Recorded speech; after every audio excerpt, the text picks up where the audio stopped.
of Presidents.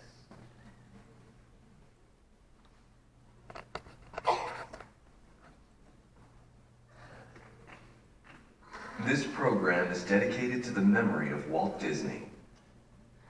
In 1971, his love for America inspired the creation of the Hall of Presidents, a place to celebrate the optimism and goodwill he saw at the heart of the American story. Walt's vision was to honor the nation by honoring the American presidency.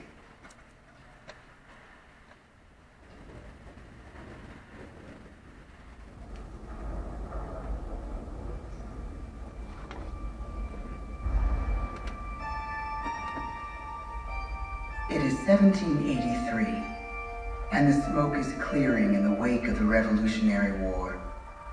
Over the course of 8 grinding years, General George Washington has led a force of shopkeepers, farmers, and Native American allies to victory over the greatest military power in the world. A new nation has been born, independent and free. The founders must form a national government. In 1787, through months of passionate debate, they create a written constitution. For the country's highest office, they imagine something new in the history of the world.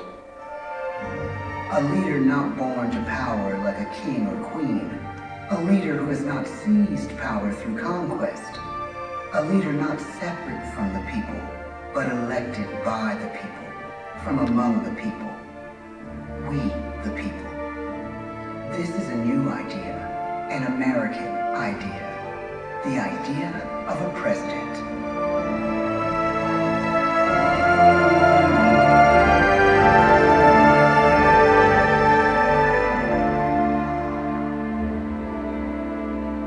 The people don't know exactly what a president will be, but there is little doubt who it will be.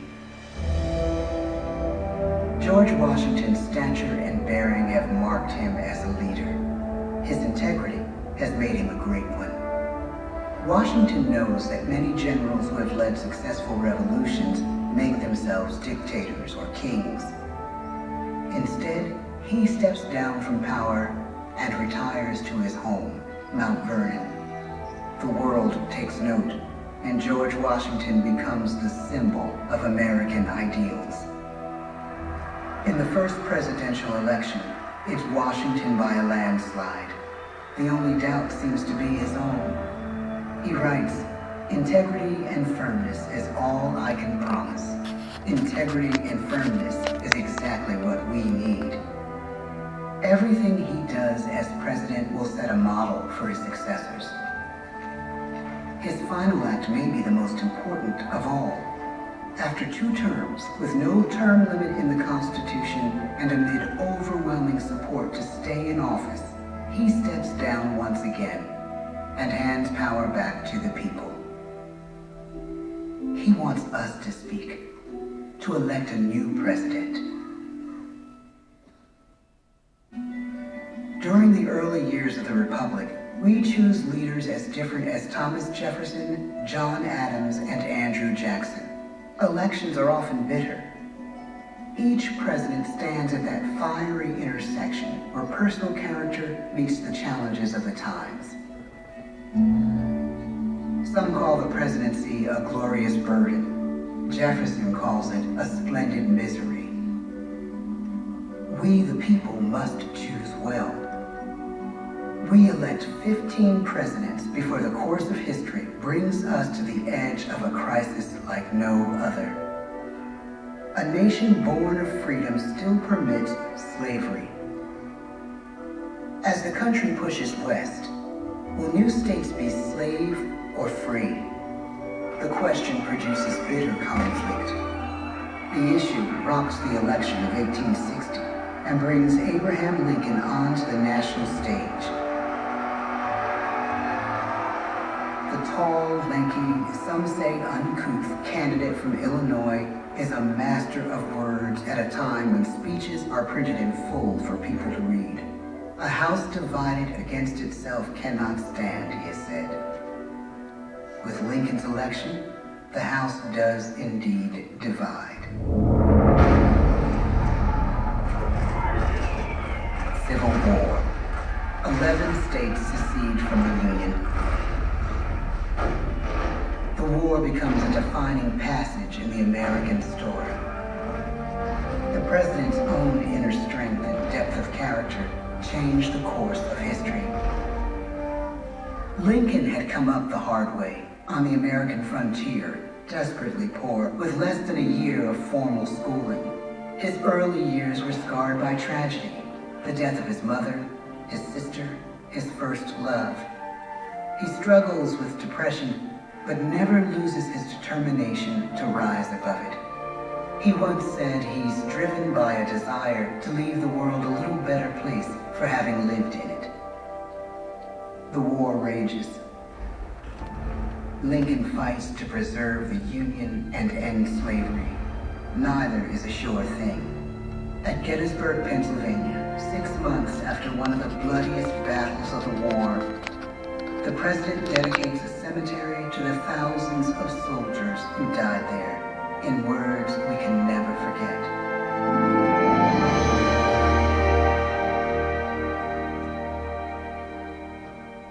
Fourscore and 7 years ago, our fathers brought forth on this continent a new nation, conceived in liberty and dedicated to the proposition that all men are created equal.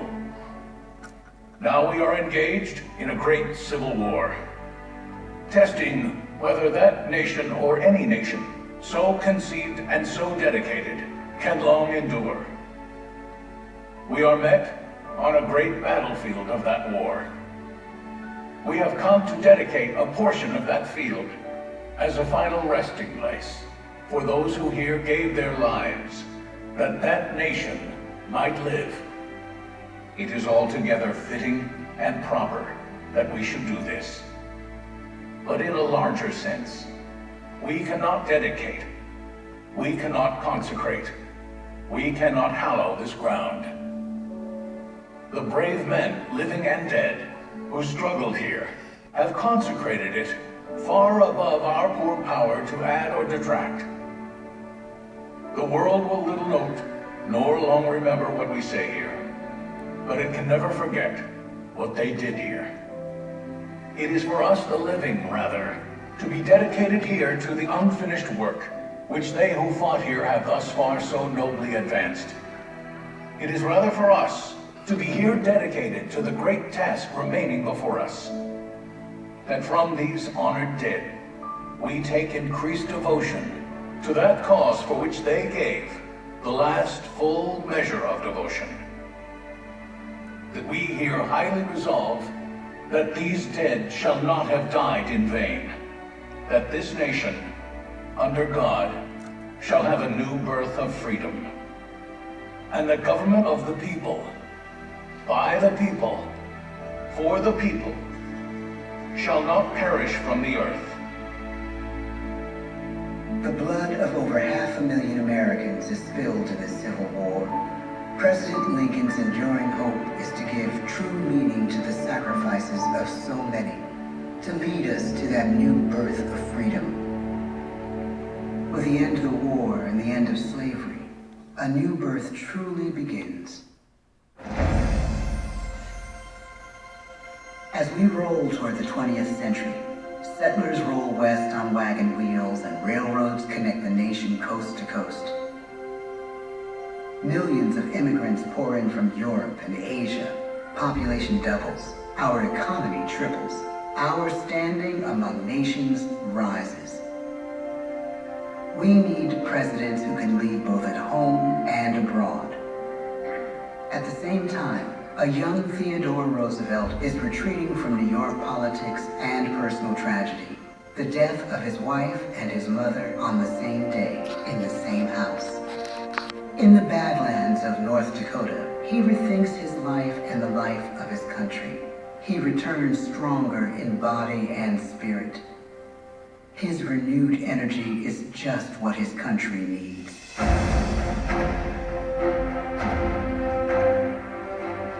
American industry is booming, but racial tensions are rising. A progressive movement is bubbling up, pushing for change. And change is needed in the working and living conditions in cities. The gap widens between rich and poor. The demand for change grows stronger.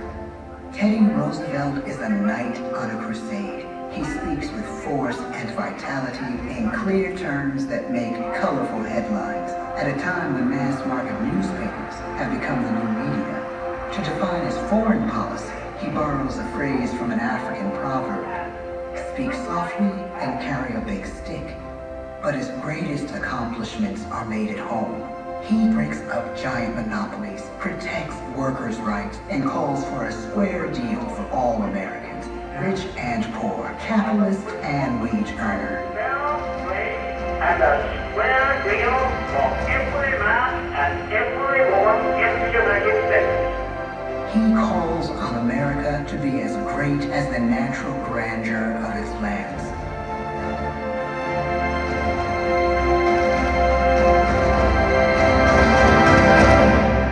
Keep your eyes on the stars and your feet on the ground, he tells us. And we do.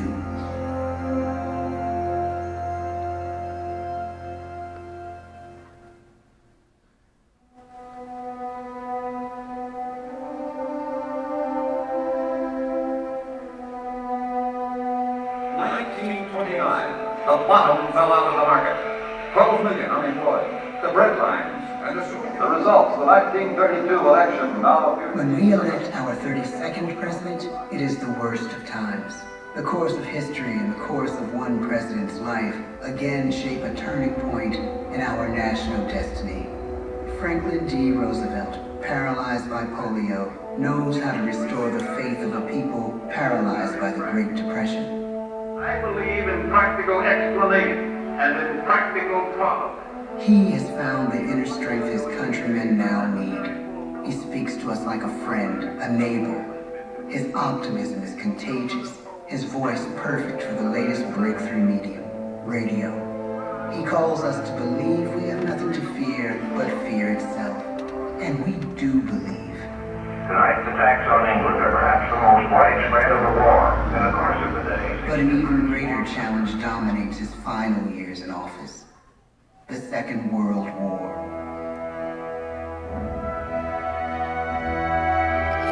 We must be the great arsenal of democracy.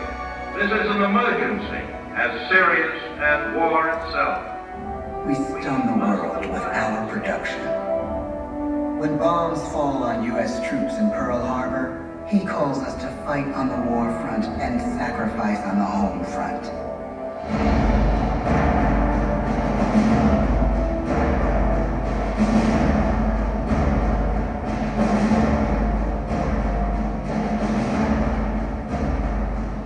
The harder the sacrifice, the more glorious the triumph. So spoke America in the year 1776. So speak America today. The world changes. The country changes. And yet, in one sense, what we need most from our presidents has never changed. A guiding vision that calls forth the best that America can be. Will outer space be developed for the benefit of all mankind? Or will it become another focus for the arms race? The choice is urgent, and it is ours to make. Ask not what your country can do for you. Ask what you can do for your country.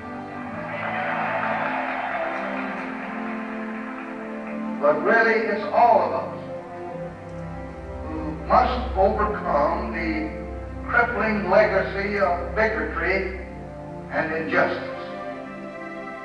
And we shall overcome. One of the agreements that President Sadat and Prime Minister Begin are signing tonight is entitled A Framework for Peace in the Middle East. Mr. Gorbachev, tear down this wall. You have lost too much, but you have certainly not lost America. I can hear you. The rest of the world hears you. Loving this country requires a willingness to speak out for what is right, to shake up the status quo. That's America. Our presidency is no longer just an idea. It is an idea with a proud history. Ladies and gentlemen, the presidents of the United States of America.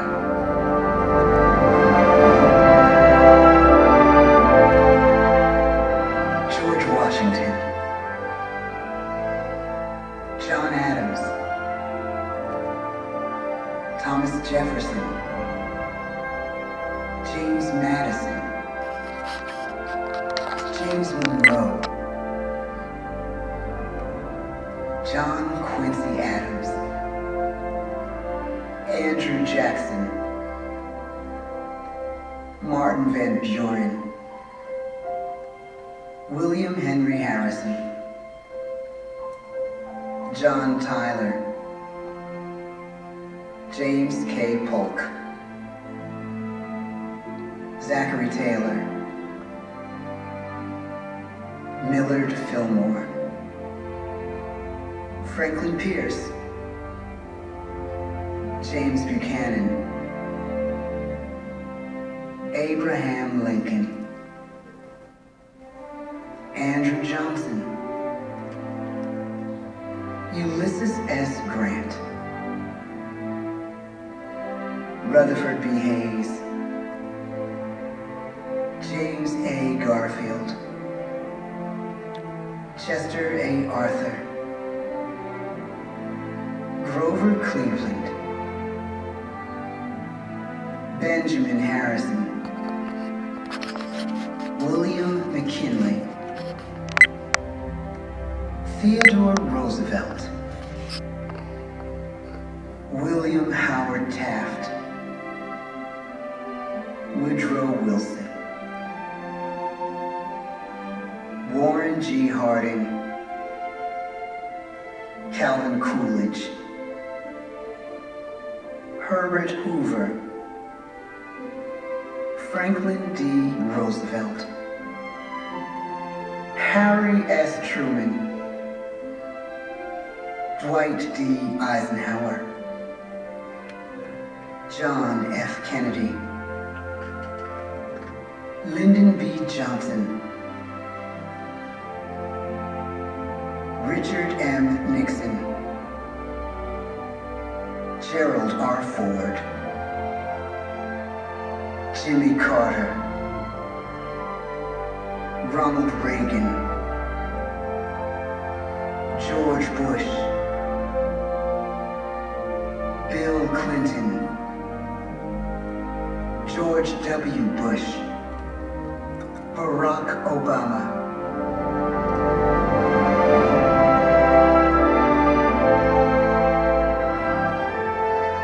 And now we come to the present. Once again, we place our trust in the idea of a president, as we have from the beginning. My fellow citizens, no event could have filled me with greater anxieties than that notification on the 14th day of April, 1789, that you had selected me to lead our nation. But it was with the confidence of my fellow citizens that I took an oath. 35 simple words that have been repeated by every American president throughout history. I, Donald John Trump, do solemnly swear that I will faithfully execute the office of President of the United States and will, to the best of my ability, preserve, protect, and defend the Constitution of the United States. So help me God. From the beginning, America has been a nation defined by its people. At our founding, it was the American people who rose up to defend our freedoms and win our independence. It is why our founders began our great Constitution with 3 very simple words: we the people. Since that moment, each generation of Americans has taken its place in the defense of our freedom, our flag, and our nation under God. These are the achievements of the American spirit, the spirit of a people who fought and died to bring the blessings of liberty to all our people. Above all, to be American is to be an optimist, to believe that we can always do better, and that the best days of our great nation are still ahead of us. It's a privilege to serve as the President of the United States, to stand here among so many great leaders of our past, and to work on behalf of the American people. The presidency of the United States is a role unique in the world, an office entrusted to each president by us, we the people. Therein lies the genius of that new idea, now over 200 years old. A new idea our presidents have turned into a great American idea again and again.